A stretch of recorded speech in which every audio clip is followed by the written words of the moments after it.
So I can't stress how eye-opening this book is. Now, I've reached the point in the book where Freud talks about civilization and how religion holds civilization together through the morals and rules that it puts upon us that we obey.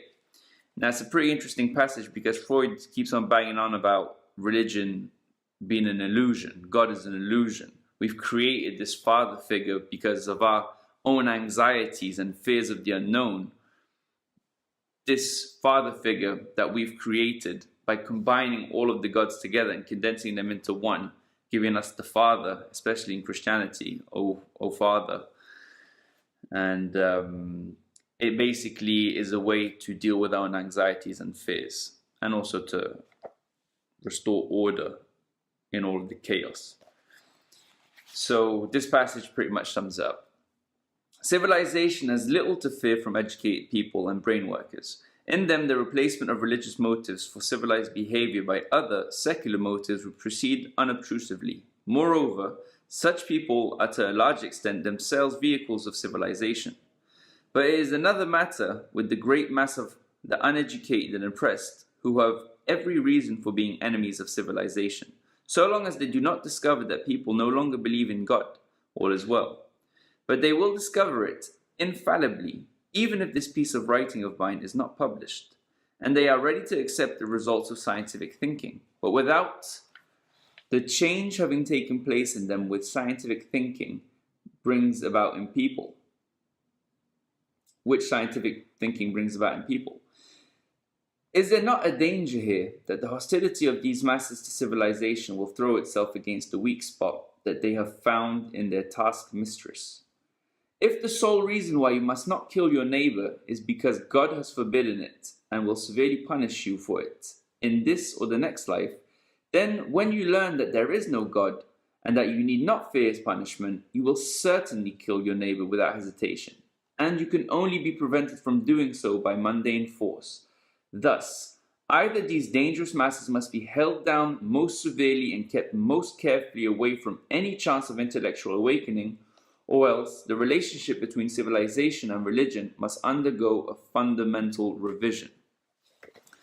Now, I find that quite interesting because as we see ourselves progressing through time, we see that there's a disconnect between society and the church, society and religion, and more people are becoming atheists, and more people are also becoming agnostic. So they believe in a higher power, but it's no particular religion. They believe that we've been created by an intelligent designer. But religion seems to be fading. Now, it's true that morality comes from religion, and morals is basically what holds us together. Like he says here in the passage, don't kill your neighbor. Now, if there were no religion, would that mean that everyone would go out and start killing each other? Who knows? But back in the day, when we lived in tribes, we used to fear coming across other people because who knows what could have happened. They could have killed us, eaten us, captured us. There were no morals to set the standards of living back then. And because people are so oppressed in society, is what Freud is saying, there's a resentment because we're suppressing all of our instincts. And it's civilization that has done this to us, because at heart we're wild beasts. So we should follow our instincts. But if we were to follow our instincts in society, that would mean that there would be chaos. And so order needs to be installed. And the way it's done is through religion, so Freud claims.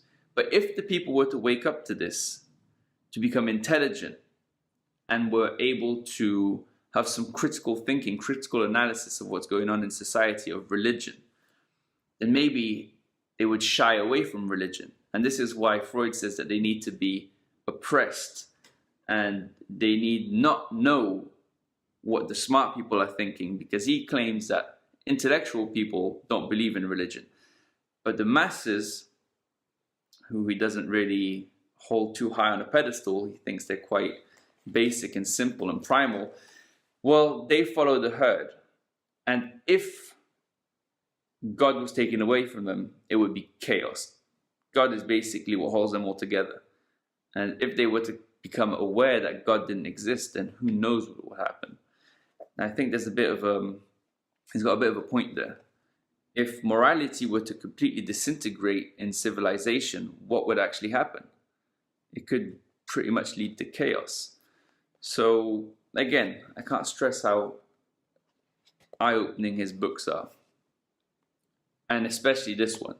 It's just a compilation of his works: Group Psychology, Civilization and Its Discontents, and Other Works. Sigmund Freud. Check this fella out, really. Even if you don't agree with his ideas, it's always good to look at the flip side of that coin, the other side of it.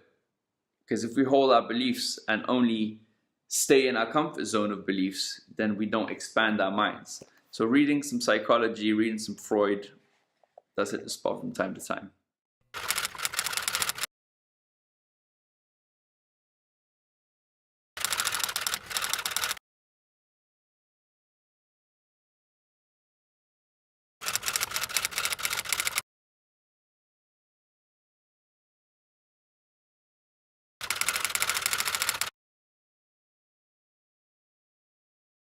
If this video was helpful, don't forget to like, comment, and subscribe, and I'll see you on the next video.